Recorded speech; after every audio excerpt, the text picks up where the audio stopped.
जिस तरह लोगों ने पीटीआई को सपोर्ट किया, पीटीआई के हक में बाहर आए, ये बहुत ही काबिल तारीफ है। अभी तक के जो गैर सरकारी रिजल्ट्स हैं उसके मुताबिक जो है पीटीआई के इंडिपेंडेंट कैंडिडेट वो सबसे आगे हैं। वो अभी तक 42 सीट्स ले चुके हैं नेशनल असेंबली की। ऑल्दो मरियम नवाज शरीफ जो है वो अपनी सीट जीत चुकी हैं, वो उन्होंने नेशनल असेंबली की भी सीट अपनी जीत ली है, प्रोफेशनल असेंबली की भी जीत ली है, शहबाज शरीफ भी अपनी सीट जीत चुके हैं। मगर ये रातों रात कुछ रिजल्ट भी चेंज हुए, होने थे, कुछ एक्सपेक्टेड था और ये होते भी हैं, क्योंकि रात तक जो है वो तकरीबन 20-22% का रिजल्ट आया हुआ था। सुबह जब कंप्लीट रिजल्ट आए तो किसी में नून लीग आगे निकल गई, किसी में पीपल्स पार्टी, किसी में इंडिपेंडेंट कैंडिडेट। तो थोड़ा बहुत तो ये ऊपर नीचे मामला चलते हैं। परवेज खटक अपनी नेशनल असेंबली और सूबाई असेंबली की दोनों सीटें हार गए और जो साबिक वज़ीर आला खैबर पख्तूनख्वा थे वो भी अपनी जो है वो सीट हार चुके हैं।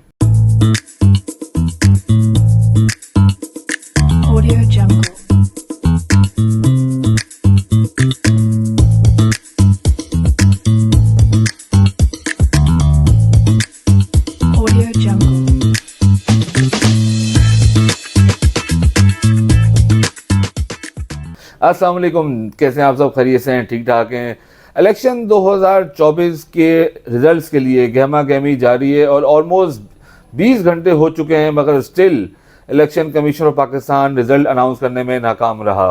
अभी तक सिर्फ चंद फीसद, 3 से 4% रिजल्ट ही इलेक्शन कमीशन ने अनाउंस किए हैं। बाकी उसके अलावा जो है बहुत 2 से 3 दफ़ा डेडलाइन दे चुका है, आधे घंटे की, 1 घंटे की, मगर रिजल्ट अनाउंस करने में अभी तक नाकाम रहा। अगर गैर सरकारी नताइज के मुताबिक अभी तक पीटीआई के इंडिपेंडेंट कैंडिडेट जो है वो मैदान मारे हुए हैं और वो सबसे आगे आगे जा रहे हैं। बहुत ही कमाल की बात है, बहुत ही अप्रिशिएट करने वाली बात है कि जिस तरह की पाबंदी पीटीआई के ऊपर लगी, उनके लीडर को एक के बाद एक सज़ा हुई, ऑलमोस्ट टोटल 31 सालों की उनको सज़ा हुई। पीटीआई अपनी कैंपेन ना चला सकी इलेक्शन की और तमाम उनके सीनियर रहनुमा जितने भी पार्टी के साथ थे वो सभी छोड़ के जा चुके हैं। और पीटीआई की इस टाइम जो टीम मैदान के अंदर है वो बी नहीं, सी नहीं, डी टीम मैदान में है। मगर उसके बावजूद लोगों का जिस तरह का टर्नआउट निकला इस इलेक्शन के लिए, जिस तरह लोगों ने पीटीआई को सपोर्ट किया, पीटीआई के हक में बाहर आए, ये बहुत ही काबिल तारीफ है।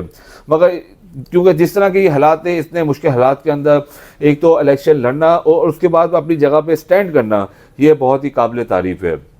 अभी तक के जो गैर सरकारी रिजल्ट्स हैं उसके मुताबिक जो है पीटीआई के इंडिपेंडेंट कैंडिडेट वो सबसे आगे हैं। वो अभी तक 42 सीट्स ले चुके हैं नेशनल असेंबली की। उसके पीछे जो है वो पीपल्स पार्टी है, जिन्होंने ऑलमोस्ट सिंध के अंदर जो है वो क्लीन स्वीप कर लिया, चाहे वो नेशनल असेंबली हो, चाहे वो प्रोफेशनल असेंबली हो। और नेशनल असेंबली के रिजल्ट के मुताबिक वो सेकेंड नंबर पर अभी तक वो 26 सीटों पर हैं और पाकिस्तान मुस्लिम लीग नवाज़ जो है वो 22 सीटों के ऊपर है। मुस्लिम लीग नवाज़ के लिए बहुत ही बड़ा सेटबैक है ये, क्योंकि जिस तरह के उनको रिजल्ट्स मिल रहे हैं और जिस तरह की उनकी परफॉर्मेंस रही, चाहे वो इलेक्शन कैंपेन के दौरान हो या जब नवाज शरीफ बाहर थे उस दौरान हो, उनके लिए, उनकी पार्टी के लिए बहुत बड़े बड़े एक सवालिया निशान हैं। और मेरे ख्याल से नवाज शरीफ को ख़ुद भी इसके ऊपर अब मीटिंग कॉल करनी चाहिए, देखना चाहिए, बुलाना चाहिए और ये जानना चाहिए कि ऐसी क्या वो गलतियां कर रहे हैं। अभी उनकी खुद सियासत के अंदर वो मौजूद हैं, अभी वो खुद इलेक्शन में हिस्सा लिए हुए हैं। अगर उनके होते हुए ये रिजल्ट नून लीग प्रोवाइड कर रही है तो उनके बाद तो फिर मेरे ख्याल से अल्लाह ही हाफिज़ है इनका। ऑल्दो मरियम नवाज शरीफ जो है वो अपनी सीट जीत चुकी हैं, वो उन्होंने नेशनल असेंबली की भी सीट अपनी जीत ली है, प्रोफेशनल असेंबली की भी जीत ली है, शहबाज शरीफ भी अपनी सीट जीत चुके हैं। मगर ओवरऑल जो पंजाब के अंदर जिस तरह का उनका रिजल्ट निकला, जो लोगों ने उनको सपोर्ट किया जिस तरीके से, वो बहुत ही अफसोसनाक है। ऑल्दो अभी एक बड़ा इंपॉर्टेंट हल्का है तो जो ख्वाजा आसिफ का है, जिसके अंदर डार साहब की उस्मान डार साहब की वालदा साथ लड़ रही हैं, उसका रिज़ल्ट अभी आना बाकी है। मगर अभी तक जो रिज़ल्ट थे उसमें जो है वो डार साहब की वालदा आगे हैं और ख्वाजा आसिफ साहब पीछे चल रहे थे। मगर ये रातों रात कुछ रिज़ल्ट भी चेंज हुए, होने थे, कुछ एक्सपेक्टेड था और ये होते भी हैं, क्योंकि रात तक जो है वो तकरीबन 20-22% का रिजल्ट आया हुआ था। सुबह जब कंप्लीट रिजल्ट आए तो किसी में नून लीग आगे निकल गई, किसी में पीपल्स पार्टी, किसी में इंडिपेंडेंट कैंडिडेट। तो थोड़ा बहुत तो ये ऊपर नीचे मामला चलते हैं। मगर जितनी अभी तक नून लीग सीट्स जीत चुकी है, ये भी कल तक एक्सपेक्टेड नहीं था कि नून लीग के हक में ये भी सीटें आएंगी। अगर हम कुछ मोटे मोटे हल्कों की बात करें तो लाहौर का एक हल्का है NA 130, बहुत ही एक इम्पॉर्टेंट रोल है जिसका लाहौर के अंदर, जिसके अंदर नवाज शरीफ का मुकाबला था यास्मीन राशिद के साथ और उसमें नवाज शरीफ ने एक बड़े मार्जिन के साथ यास्मीन राशिद को हराया। नवाज शरीफ ने उसमें 1,71,000 वोट लिए और यास्मीन राशिद जो है सिर्फ 1,15,000 वोट ले सकी। इसी तरह एक लाहौर का ही इलाका है NA 115, जिसमें खुर्रम शहजाद जो है वो जीते हैं। खुर्रम शहजाद बड़े मार्जिन से जीते हैं और उनके बदमुकाबिल थे नून लीग के जावेद लतीफ़ जिन्होंने सिर्फ 88,000 वोट ले सके। ये एक बड़ा सेटबैक था नून लीग के लिए। इसके अलावा अगर हम बात करें तो कराची में मलीर NA 229, जहाँ पीपल्स पार्टी के जाम अब्दुल करीम की जीत हुई है और ये नून लीग का पीपल्स पार्टी का ये गढ़ है, उनकी पक्की सीट है हमेशा से और उनका ये एक्सपेक्टेड था उन्होंने जीतना है। उनके मद्दे मुकाबिल जो थे वो नून लीग के थे कादिर बख्श। इसी तरह जो है हम अगर बात करें परवेज़ खटक की, अगर हम बात करें तो कहते हैं ना वो गुरूर का सर हमेशा नीचे होता है, तकब्बुर कभी खुदा को भी पसंद नहीं है। परवेज़ खटक की जो तकारीर हमने सुनी, जो हमने उनकी बातें देखी, जिस तरह जिस टोन के अंदर और जिस तकब्बुर के उन्होंने बातें करी PTI के लिए, इमरान खान के लिए, और अपनी परफॉर्मेंस को ले गए कि मैं तो पता नहीं क्लीन स्वीप कर दूंगा अपने हलकों के अंदर, तो तकब्बुर का सर हमेशा नीचे होता है और तकब्बुर कभी खुदा को भी पसंद नहीं है। परवेज़ खटक अपनी नेशनल असम्बली और सूबाई असम्बली की दोनों सीटें हार गए और जो साबिक वज़ीर आला खैबर पख्तूनख्वा थे वो भी अपनी जो है वो सीट हार चुके हैं। तो इस तरह के सेटबैक हमें बहुत सारा नज़र में आए। मौलाना फजलुर रहमान की अगर हम बात करें तो डेरा इस्माइल खान का हल्का था NA 44, जहाँ अमीन गंडापुर के अगेंस्ट से मौलाना फजलुर रहमान और अमीन गंडापुर बहुत आसानी के साथ बहुत बड़े मार्जिन से ये जीत गए।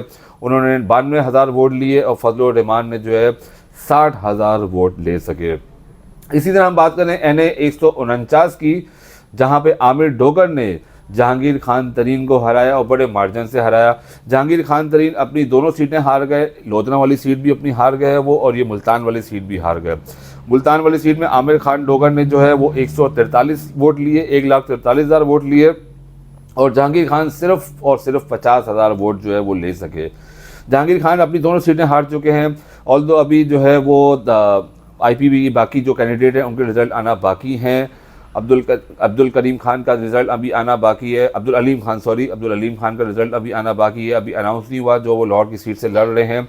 इसी तरह मैं आपको एक बात बताऊं कि जो मुल्तान का हल्का था NA 151, जहां शाह महमूद कुरैशी की साहबजादी इलेक्शन लड़ रही थी मेहर बानो, वो अपनी सीट हार चुकी हैं। उनके मद्दे मुकाबिल थे यूसुफ रज़ा गिलानी के साहबजादे अली मूसा गिलानी, जो बहुत आसानी के साथ ये जो है सीट जीत चुके हैं। ये मैंने आपको मोटा मोटा जो है वो रिज़ल्ट बताए हैं, बाकी अभी बहुत सारे रिज़ल्ट आना बाकी हैं। ये जितनी मैंने आपको रिज़ल्ट बताए ये गैर सरकारी गैर हफ्ती नताइज हैं। बाकी इलेक्शन कमीशन की जानिब से रिज़ल्ट में आने में बहुत ज़्यादा ताख़ीर है। अभी तकरीबन 10 से 12% रिज़ल्ट उन्होंने अनाउंस किए हैं, बाकी 87 से 88% रिज़ल्ट अभी आना बाकी हैं। कराची के रिज़ल्ट बिल्कुल नहीं आ रहे, कराची के सिर्फ एक ही रिज़ल्ट आया अभी मलीर वाली सीट का, जो पीपल्स पार्टी ने जीती। बाकी कराची की रिज़ल्ट जो है अभी बिल्कुल कंप्लीट अभी आना बाकी हैं।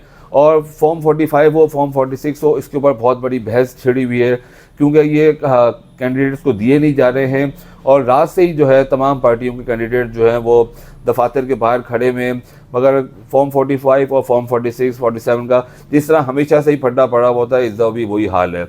इलेक्शन कमीशन का एक भाई यही काम है कि एक पुरसुकून और एक फेयर इलेक्शन कराना, और मेरे ख्याल से वो अपने इसी काम के अंदर नाकाम रहते हैं। बाकी हर चीज़ के अंदर पहल की जाती है, बाकी हर चीज़ के अंदर जो है बातें की जाती हैं, बाकी कोई भी चीज़ हो इलेक्शन कमीशन का इंटरफेरेंस होती है, मगर जो उसका प्रॉपर काम है इलेक्शन को फेयर कराना, उसी में वो नाकाम रहते हैं अनफॉर्चुनेटली। बहरहाल वेट करते हैं, लेट्स सी के मज़ीद क्या रिजल्ट निकलते हैं। मगर यहाँ पे दो चीज़ों को मैं दोबारा हाईलाइट करूँगा। एक, इंडिपेंडेंस की जीत इस माहौल के अंदर एक काबिल तारीफ़ है, और नवाज़ शरीफ के लिए जिस तरह की उनकी परफॉर्मेंस रही इस इलेक्शन के अंदर, वो बहुत ज़्यादा मायूस शिकार है। पीपल्स पार्टी ने अपना काम कर लिया। पीपल्स पार्टी का टारगेट जो है एज़ यूजुअल हमेशा से सिंध ही रहता है, और वो उसमें भरपूर तरीके से कामयाब हुए। ऑलमोस्ट क्लीन स्वीप किया उन्होंने नेशनल असम्बली और सूबाई असम्बली दोनों के अंदर। और बिलावल भुट्टो की जो लाहौर वाली सीट है जिस पे वो इलेक्शन लड़ रहे, उसका भी मुकाबला बहुत सख्त और बहुत टफ जारी है, ऑल्दो उसका रिजल्ट अभी आना बाकी है। तो लेट्स सी कि उसका क्या रिजल्ट निकलता है। मज़ीद इस तरह की इन्फॉर्मेशन के लिए हमारे साथ जुड़े रहिएगा, हमारे चैनल को लाजमी सब्सक्राइब करें, बेल आइकन को क्लिक करें ताकि आपको हमारी आने वाली तमाम वीडियोस का नोटिफिकेशन मिलता रहे। और हमें कमेंट सेक्शन में ज़रूर बताइएगा कि अगर आपकी नॉलेज में कोई रिज़ल्ट आए, नया रिजल्ट कुछ आपके नॉलेज में कोई अनाउंस हो, क्योंकि हमारे नुमाइंदे हम लोग भी कोशिश कर रहे हैं कि जल्द अज जल्द जो है वो अपडेट लेने की कोशिश करें। तो आप भी हमें कमेंट सेक्शन में ज़रूर बताइएगा, ज़रूर हमें इस बात से आगाही कीजिएगा कि आप क्या समझते हैं कि ये जो इलेक्शन हुए हैं पाकिस्तान के अंदर ये फेयर हुए हैं, जो इसका रिज़ल्ट आ रहा है वो एक्सपेक्टेड था। आपकी क्या राय है इस बारे में, हमें कमेंट सेक्शन में ज़रूर बताइएगा। बहुत बहुत शुक्रिया।